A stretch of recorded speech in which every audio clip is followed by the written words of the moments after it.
ہندوستان کے مسلمانوں کے لیے دعا کریں کہ اللہ ان کی جان مال آبرو عزت کی حفاظت کرے۔ آج کل تمام ہندوستان پر مسلمانوں پر بہت بڑا امتحان ہے، بہت بڑا ابتلا ہے، تو اس لیے ہر مسلمان کا فرض ہے، اور مدد نہیں کر سکتے ہو دعا تو کر سکتے ہو۔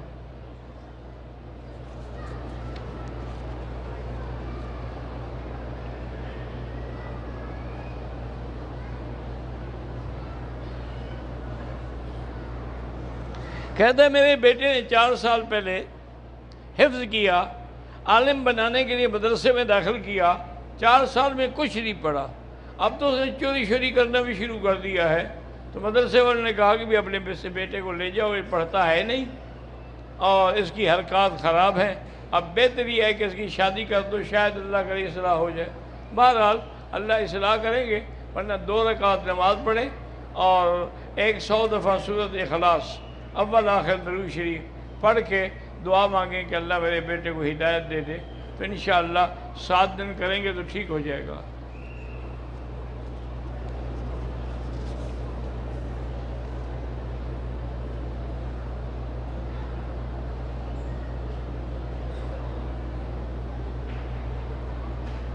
کہتے ہیں جی قرآن کے بعد بخاری شریف جو ہے وہ صحیح کتاب ہے، یہ کس نے کہا ہے؟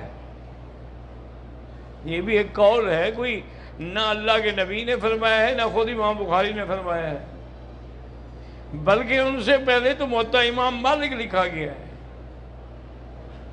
تو اس لیے بہرحال یہ کہنا بھی لوگ امام حنیفہ کو مانتے ہیں، بخاری ہمارے ہر مدرسے میں بخاری شریف پڑھائی جاتی ہے، یہ کس نے کہا ہے آپ کو بخاری کو نہیں مانتے؟